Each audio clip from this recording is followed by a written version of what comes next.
Assalamualaikum warahmatullahi wabarakatuh. Perkenalkan, nama saya Askia Zara dan di samping saya Gina Suraya. kami dari kelompok 3 akan memaparkan materi periode 3. Jadi, sekarang kita akan membahas nomor atom dan nomor massa dari unsur-unsur yang ada pada periode 3.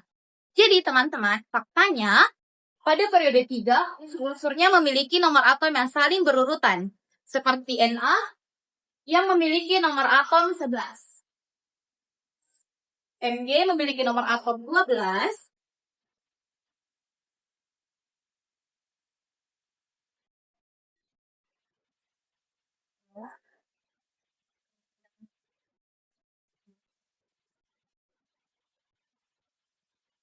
Jadi, ini semua adalah nomor-nomor atom pada unsur periode 3. Sekarang kita akan menuliskan massa-massa daripada unsur periode 3. Jadi yang pertama, Na memiliki massa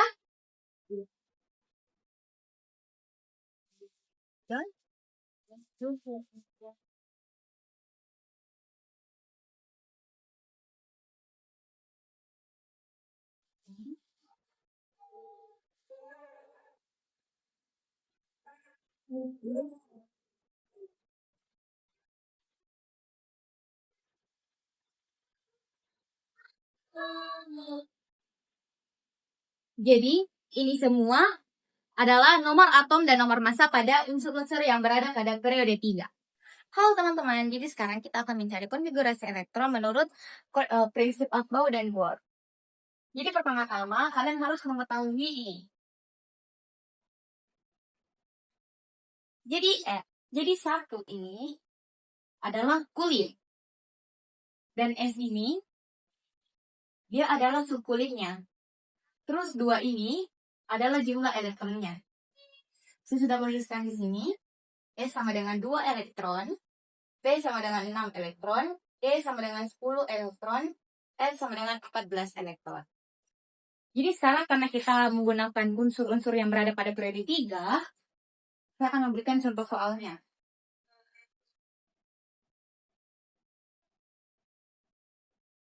Jadi kita tahu kalau misalkan Na itu dia memiliki 11 elektron. Jadi kita bisa menggunakan 2 cara untuk mencari konfigurasi elektronnya. Dengan menggunakan KLMN dan menurut Aufbau. Kita harus melihat dulu berapa jumlah elektron yang berada di sini. Teman-teman juga harus tahu kalau misalkan K itu maksimal memiliki 2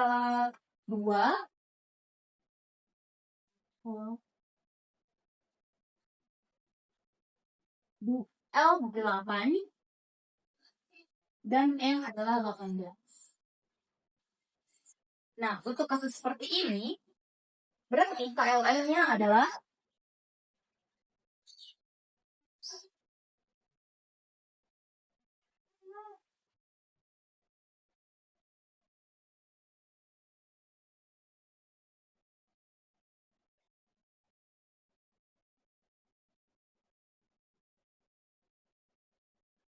dua 8.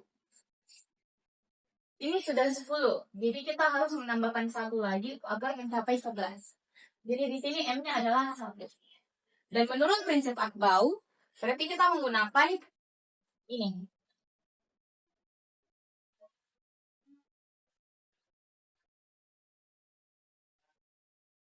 Ini. Berarti kita menuliskan 1 S2, 2 S2, 2 P6. Ini juga baru 10. Berarti kita harus menambahkan 1 lagi. Berarti kita menuliskan 3 S2. Tapi karena kita hanya membutuhkan 1, jadi kita hanya menulis 3 S1. Contoh lainnya seperti Mg dengan 12 atom. Berarti kita menuliskan KLM-nya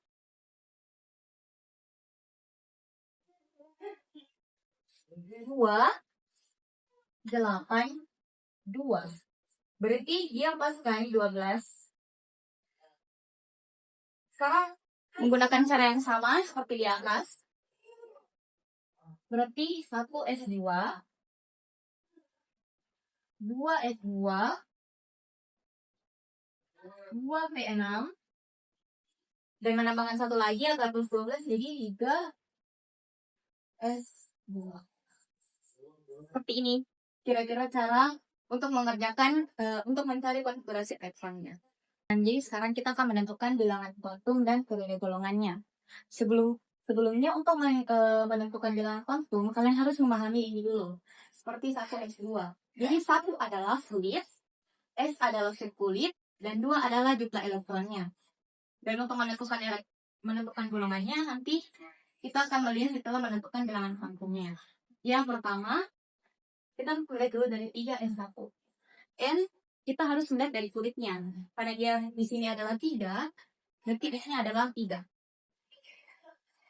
Dan untuk melihat L-nya, berarti kita harus melihat dari sini. Karena dia memiliki subkulit S, berarti dia 0. Berarti di sini dia cuma M-nya dilihat dari L. Jadi 0 plus 0. Untuk menentukan S-nya, kita harus membuat kotak terlebih dahulu. Karena dia cuma ada plus 1, jadi kotaknya hanya 1. Jadi untuk mengisinya itu kita harus melihat jumlah elektron yang ada. Karena di sini dia hanya 1, berarti dia 1. Jadi kalau misalkan dia mengarah ke atas, dia artinya positif. Tapi kalau dia mengarah ke bawah, berarti dia bertanda negatif. Jadi di sini tertulis plus 1/2. Nah, sekarang kita akan menentukan periode dan golongannya. Kalau untuk menentukan periode, kita harus melihat dari kulitnya. Pada dia berakhir di 3S2, berarti dia termasuk periode 3. Dan untuk menentukan golongannya, kita harus melihat jumlah elektron terakhir. Karena dia di sini berakhir dengan 2, berarti dia termasuk golongan 2. Dan untuk menentukan dia termasuk golongan A atau B, kita bisa melihat di sini. Karena dia di sini P dengan S, berarti dia termasuk golongan A. Berarti dia 2A. Baik, sekarang kita akan melihat contoh lainnya dari SI atau subcoin. Untuk menentukan periodenya, kita akan melihat dari kulitnya. Karena di sini dia berakhir dengan 3P2 dengan kulit 3, berarti dia termasuk dalam periode 3. Dan untuk menentukan golongannya, kita bisa melihat jumlah elektronnya yang terakhir dan sebelumnya. Kedua elektron ini ditambahkan. Jadi dia termasuk dalam golongan 4. Nah, untuk menentukan dia termasuk golongan A atau B, kita bisa melihat lagi subkulit terakhirnya. Karena di sini dia berakhir dengan S dan P, berarti dia termasuk dengan golongan A. Jadi dia di sini adalah golongan 4. Baik teman-teman, saya akan menjelaskan cara menentukan jumlah proton, elektron, dan neutron.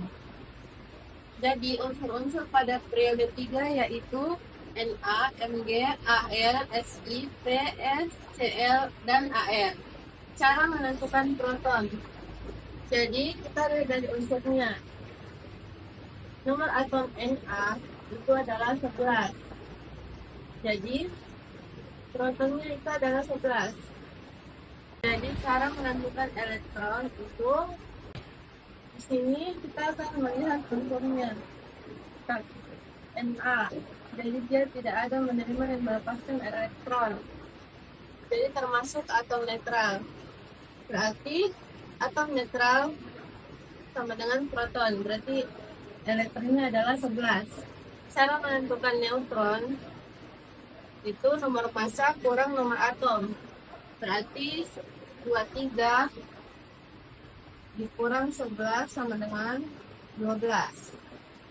Jadi di sini 12. Lanjut, Mg, unsur Mg itu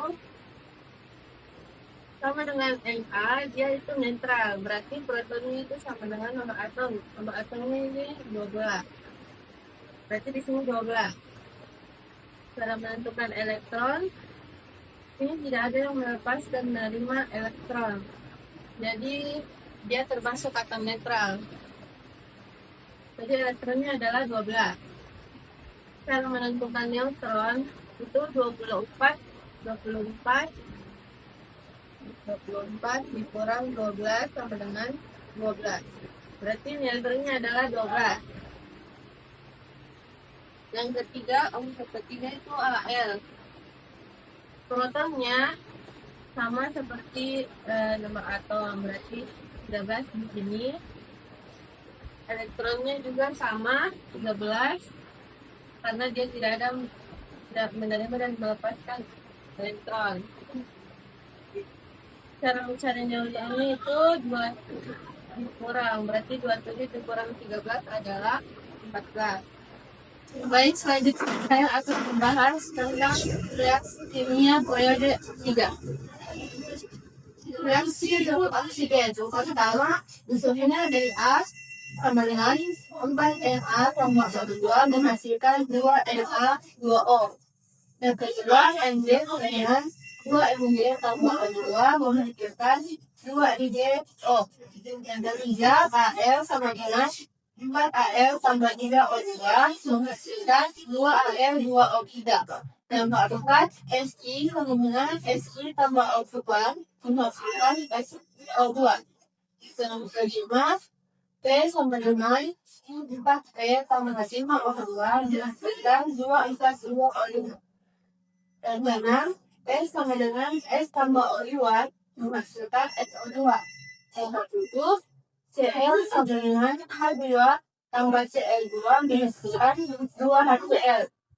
Yang kedelapan, Al sama dengan golongan buatan A atau basulia, berarti tidak bereaksi karena tulis valensinya sudah penuh. Baik, saya akan menjelaskan tentang sifat kimia. Yang pertama, natrium Na. Logam sangat reaktif, bereaksi cepat dengan air menghasilkan NaOH dan H2 membentuk oksida basa kuat.